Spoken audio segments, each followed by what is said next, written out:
Hi everyone, thank you for tuning in again with V. Today's discussion is going to be talking about understanding the basics of fasting. Now I know so many people are always coming to me like saying, oh, I do this kind of fast, or I do this and this and that. So we're just going to get down to the basics. I'm not going to get really deep into it or all that. We're going to save that for another episode, or maybe even you wanting to sit down and chat with me. So right now we're just going to talk about basic stuff about fasting, the ins and outs, and why we should fast and why we shouldn't, okay? So what is fasting? So I wrote down some things just so we can stay on track on what fasting is. So fasting is an intentional abstaining away from food for a set period of time, typically allowing the body to rest, reset, and heal, which most people forget that. They just think we're just going to rest. We're not going to, reset and heal. That is a very crucial part to the process of fasting. So I have done many fastings in my life. So even though you're probably going, well, who are you to teach us about fasting? Not only am I a nutrition counselor, a holistic practitioner, herbalist, and a functional nutrition counselor, practitioner, I've actually done my share of fasting as well. Of course, I've started out with just your typical fasting from church, giving up something, from being when I was Catholic to, for Lent, to being a Christian, to where now we're getting a little bit deeper into the fasting process and what that looks like. We started out doing stuff like the Daniel fast, which is only fruits and vegetables, whole grains. There is no sugar, there's no caffeine, there's no meat and dairy, anything like that. And at first, let me tell you, it was hell. Most people are like, what do you mean no coffee? Those who are coffee drinkers and stuff like that. That was never an issue for me. It was, some people would fast TV if they couldn't fast food. They would fast music, entertainment, their phones, anything that was spiritual, because it was a spiritual thing, right? So I've done my share of fasting, and TV was never anything. It got to a point where TV wasn't, I don't watch TV and I don't really listen to a lot of music, and other than my Christian music at that time. And then I got to where, okay, well, Daniel fasting was pretty much my way of eating. So now what am I going to do? So I was at that point where I was mentally and spiritually and physically capable of doing a no food fast. So we're going to talk about a couple of those different things. But I just wanted to share with you, I've been down this journey of fasting, and there's things that I have goals with fasting too, and hopefully I'll be able to get to share a little bit of those things. So what is fasting? So fasting is the intentional abstaining away from food for a period of time, right? So typically allowing the body to rest, reset, and heal, okay? So common types of fasting would be intermittent fasting. Everybody is on this stinking kick right now about intermittent fasting. Oh, I'm going to try intermittent fasting, but nobody knows how to go about fasting.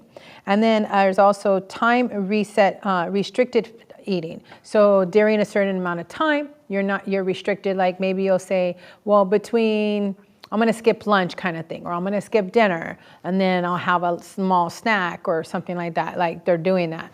Then you have a 24-hour or multi-day fast. So if you're going to go on a multi-day fast, definitely going to say you want to prepare yourself for it. Now, some people can do a 24-hour fast. So it's more about, which I'm going to go into, about how you break the fast, okay?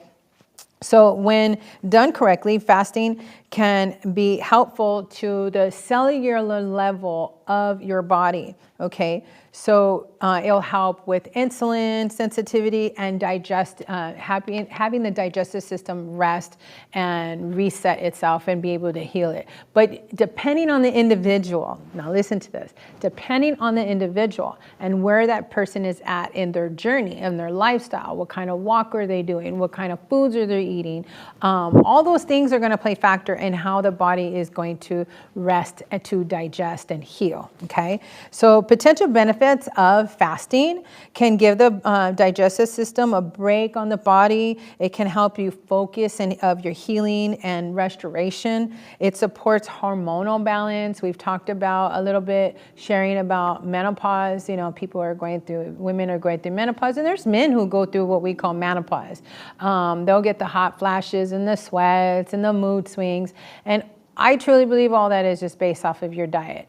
The lifestyle that you're keeping, that's what's going to throw things down that roller coaster ride. So it will throw off that hormonal imbalance. It'll help that. Particularly help insulin and leptin, which means the hunger satiety hormones, sensations that you're having, and may reduce inflammation. I really believe that fasting can reduce inflammation depending on how deep you want to go, and support detoxification pathways, not just in your stomach, but your gut lining, right? You have your lower and upper intestines. That makes a very big difference as well.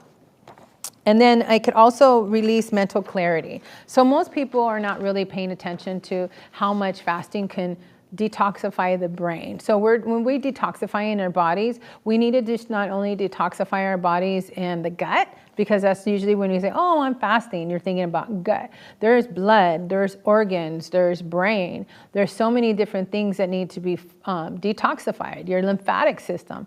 You can't just start going to a lymphatic drainage if you're eating the Western American diet, it's just not going to work. Or just to say a crappy diet, period, right? It doesn't matter where you live, you could still be eating a really crappy diet that's not feeding your body the way it needs to. So if you're doing that, you could end up, when you do have some fasting going on in your body, you'll have that mental clarity. You'll have all these beautiful things that could be happening to your body.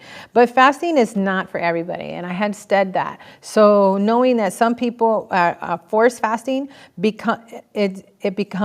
doing it because it's trendy. They're not doing it because they understand it, that they've set themselves up in that pathway to do it. They're like, oh yeah, my friend, she was fasting, or my guy, he was over there doing that, and I need to do that too. No.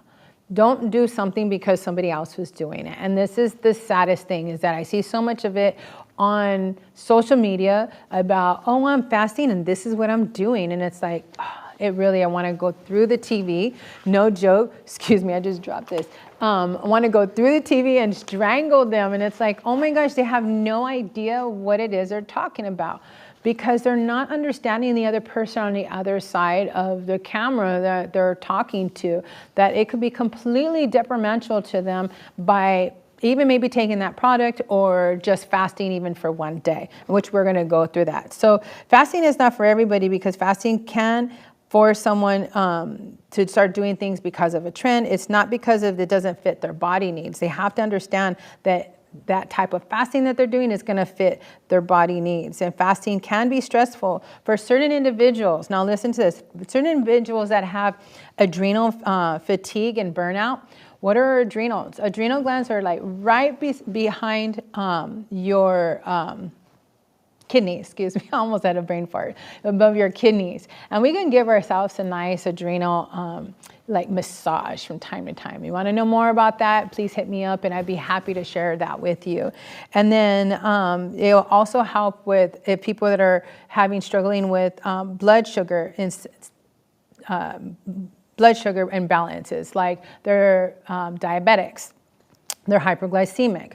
They don't want to be fasting. There's other ways that you can be fasting in order to start correcting that, but you don't want to just go jumping into, I want to do an intermittent fasting and I have diabetes. It's not always going to work that way. People who have thyroid disorders, now not every thyroid disorder you're going to be able to do it. There's ways of being able to set yourself up. So if you have these things, adrenal fatigue, you have diabetes, you have thyroid disorders, a history of eating disorders like bulimia, you always, what are the other ones that they have that are just really bad out there? I can't even think right now off the top of my head, but other eating disorders, or different eating patterns, meaning like the patterns that you're eating are not stable enough. You're throwing a lot of these things, your blood sugar off, you're throwing your whole microbiome off, you're just throwing so many things off because your eating is like all over the place. So you want to make sure that if you're doing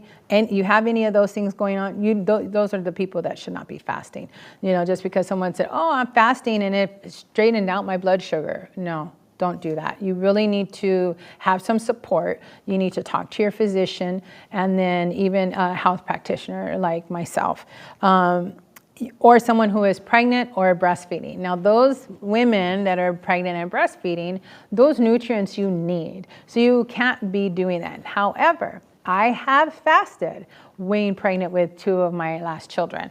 But there's ways to do it. Like I'm saying, any of these things, there's ways to do it, and you have to prepare your path in order to do it. It's just not something like, oh, well, I can do it. And I have lost weight from fasting while I was pregnant. Now, I lost my body weight. I didn't stop eating the